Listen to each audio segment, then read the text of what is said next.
Hi, this is Anton again.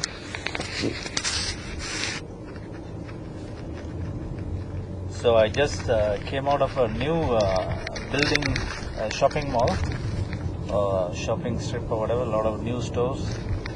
So when you look at it, the first impression you are getting is, wow, a lot more jobs, a lot more people have been hired to work in this place. That's the impression.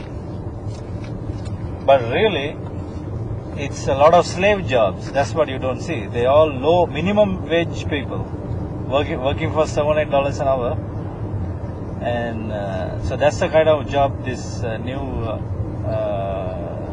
strip mall has generated.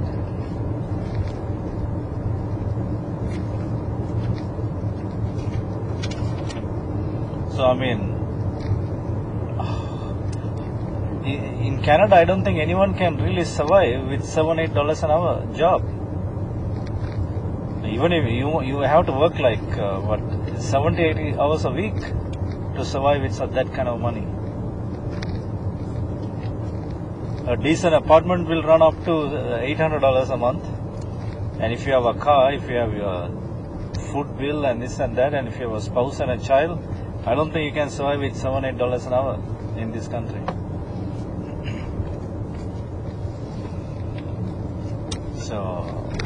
So the illusion that this is creating jobs is really an illusion. It's creating slave jobs, minimum wage jobs for low-income people. So really, what this mall strip, the new mall strip, has created is a lot more poor people to live in poverty.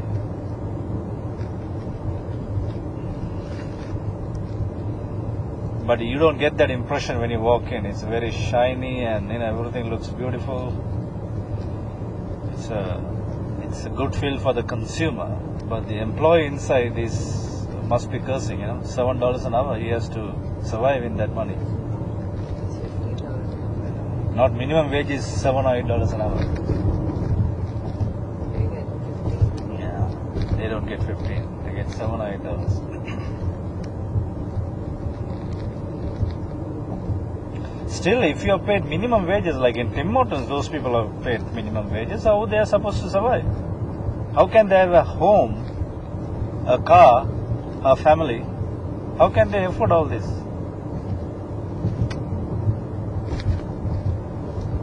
Right? So I think what they do is both husband and wife both work like 60-70 hours a week for minimum wages, and they manage with that.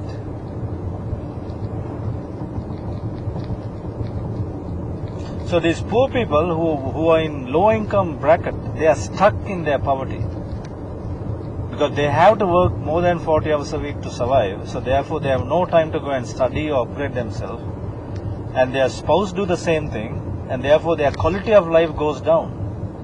Where is the time to spend quality time? Do they go on vacation? No, they can't go on vacation. They don't have money to go on vacation. They are both working 60 hours a week. So that poverty compounds, and because of overworked parents, they don't have the same quality of time to their children. So their children get stuck in poverty. You see the cycle? It's one domino effect after another. And they cannot give their children good quality education too. Because parents don't have time. Neither time nor money. So poverty is a vicious disease that spreads to their family, their children, everyone. So in countries like India, it's even worse. I mean, oh my God! If you are poor, if you are like a laborer in India, your life is, you are cursed for generations. Even your children will work as laborers, and their children will work as laborers. There is no way to get out of it. So now I hear in India they have this affirmative action where the scheduled class people will get certain rights or reserved access to education. That's kind of okay at the beginning stage, but it's not the real solution. The problem is poverty. How do you get a family out of poverty? when they are stuck in poverty for generations.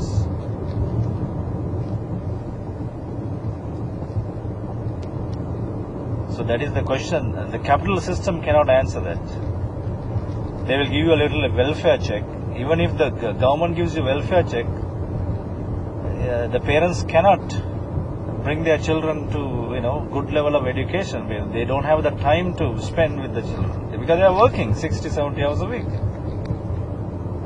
So children don't get quality care. They are bound to fail. So children of capitalism, especially poor children of capitalism, you are bound to fail. From the day you are born, you are bound to fail in this capitalist system. It is the curse of birth. Because money is the god of everything, and you don't have money.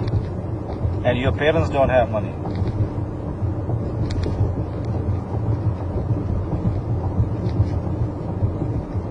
Because your father is working 70 hours a week and your mother is working 70 hours a week.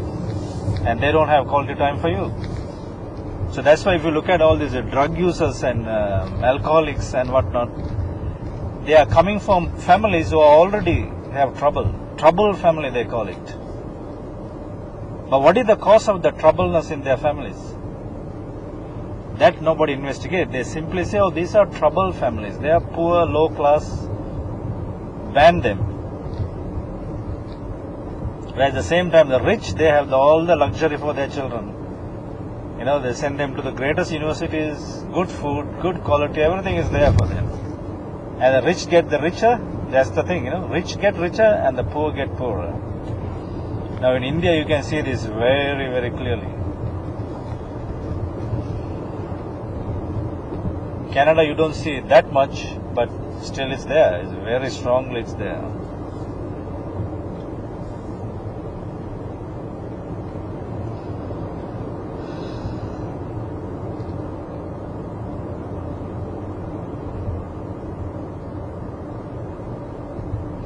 I grew up in Sri Lanka where I have seen people, for generations they are poor. Their grandfather was poor, their father was poor, and this guy is poor. And now I am 42 years old, I know this guy, he is still poor. Because he could not get himself out of his cycle. And his parents couldn't give him an opportunity to get out. Forever stuck in poverty.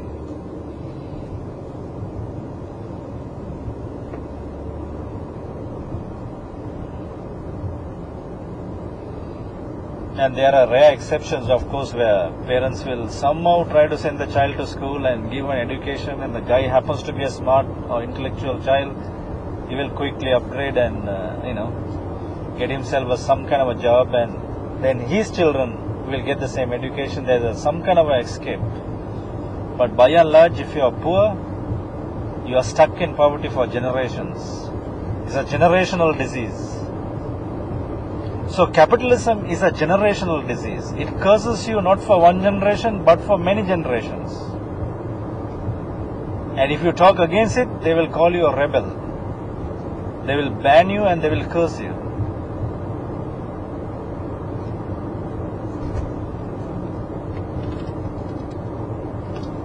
So, about half of the world population today living under poverty line. 3 billion people are living under the line of poverty. And I am sure all of those people will agree with this. Because who wants to live generation after generation in poverty? Certainly I am not. And in my case, I am not generationally a poor person, but I have a reasonable education and a good job right now. But I have this constant fear of losing everything. Especially these days, there are job layoffs. There's talks of job layoff. Last week we had 200 people let go. I survived. If something like that happened to me, my life will be in a very difficult situation. So that will be a sudden imposition of poverty. My savings will only last so long. And then what will happen? Then I have to survive still, I have to look for a job. Then obviously I have to look for a low-end job. I can't make the same big money I make right now. Maybe I had to look for a bus driving job or something. But certainly my wife will not be happy to see me driving a bus. So this is the curse of capitalism. It has no assurance. It does not assure you a good quality of life. You have to constantly work hard, constantly make sure that you have a job. You have to be constantly competitive. You have to constantly upgrade yourself, and in that you can survive. Yes, if you are lucky, you can survive. Because I know a lot of educated people who are poor. They were not lucky to get themselves into a good position. So luck plays a big role in capitalism. In my life, I was very lucky. I was lucky, yes. I am educated, but I am also lucky. Luck played a major role.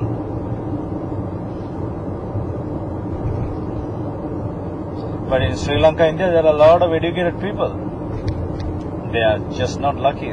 Even with their education, they could not get themselves a great job that pays so well. So they get stuck in minimum payments. So that is a life of poverty for themselves and for their families and for children especially.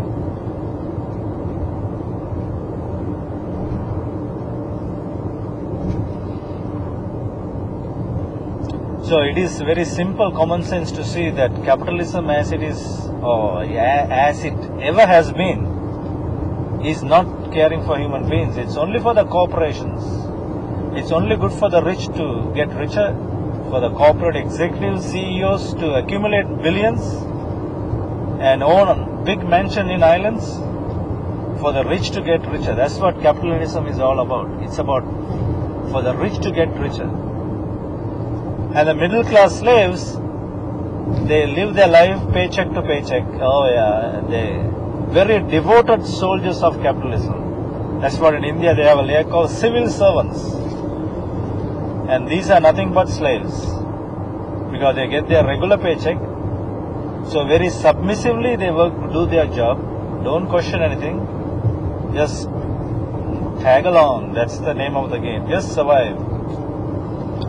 After all, if you talk too much, they will call you a rebel and throw you out.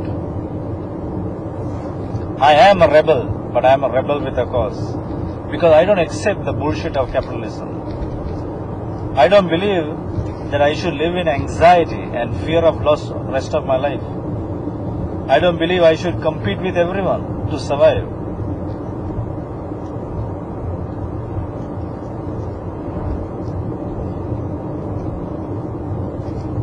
This earth has enough food for all of us to eat. And if not, we can grow enough food for all of us to eat. It has enough water for all of us to drink. It has all the things, the lands we can live. We can cultivate, we can do agriculture. But for that we need an effective management of this planet. So that what is best for all is always considered. The principle of equality and oneness and the principle of what is best for all is always considered. Considering every human being, that is 7 billion of us, and considering everyone making decisions. The capitalists don't consider what is best for every human being. They only consider what is good for their profit margin. How can I make a money? How can I make a profit? How can I accumulate my profit? How can I expand my markets? How can the bubble keep growing and growing? That is the concern of capitalists, day and night. That's why they're expanding everywhere. China, India, capitalism is growing every corner of the world because they want to expand the markets to make a profit. But in that they will never consider nature or human beings or even their own employees. Their employees are only good until they are profitable. And at one point they will say, adios, bye-bye. We are laying you off. Now imagine the 200 people who lost their job the last week. They applied today. Right? All their devotion to the company the last 10 years, That's mean nothing, You are no longer useful, so we are letting you go. You have to go and find another job. If you are lucky, you will get. Otherwise, you are stuck. You will lose everything. Make sure you have enough money for pay your mortgage. If you don't pay your mortgage for 3 months, there is something called home foreclosures. You could lose your house. You could be homeless in 4 months. That's especially true in the US. So, reality is not a pretty thing today for most humans. Because capitalism is sucking the life out of everyone. Because it wants to make money and a profit. That is the only concern. So this whole world is like a one big corporation. Did you see? Everywhere there are companies who want to make money. Only difference is there are many corporations, but they are also merging. But the same principle, everyone wants to make a profit.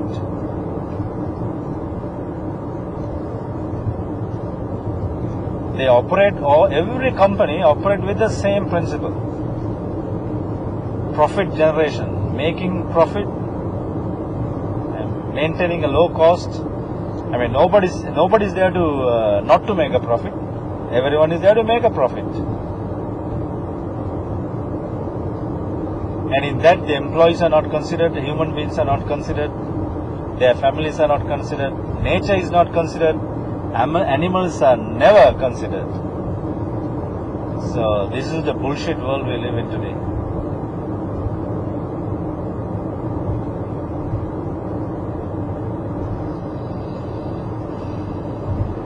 So I am not making these videos to call for a war or for revolution or some kind of a protest in downtown against some kind of a company. No, because those things don't work. We are not into protest. We are not into war. We are not into revolution. We are not into civil disobedience. We are not into burning public buses like they do in Sri Lanka and other places. No, we are not into any of those. We are into a fundamental change of society and systems through a democratic process, through the principle of one man, one vote. Meaning we have our own political party, Equal Life Party. And through the Equal Life Party, we will establish an equal money system. And through equal money system, we will support every human being, providing them an unconditional living allowance from birth to death, unconditionally. Imagine. From birth to death, you and your family and your children and everyone you know will get unconditional living allowance.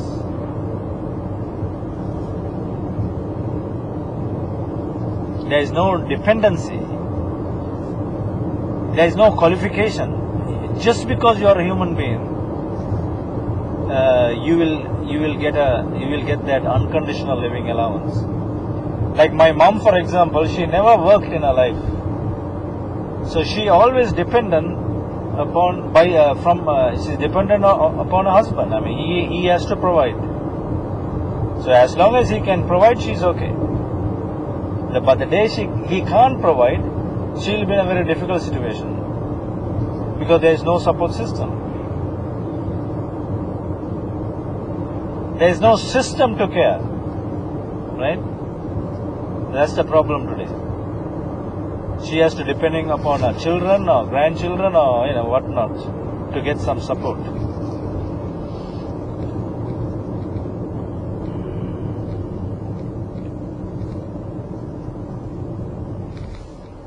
So, within an equal money system, no such dependency will exist because everyone will be supported unconditionally from birth to death.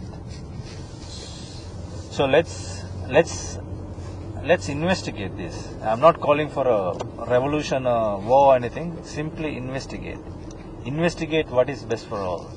So join our website www.destiny.co.uk. Our website is www.equalmoney.org.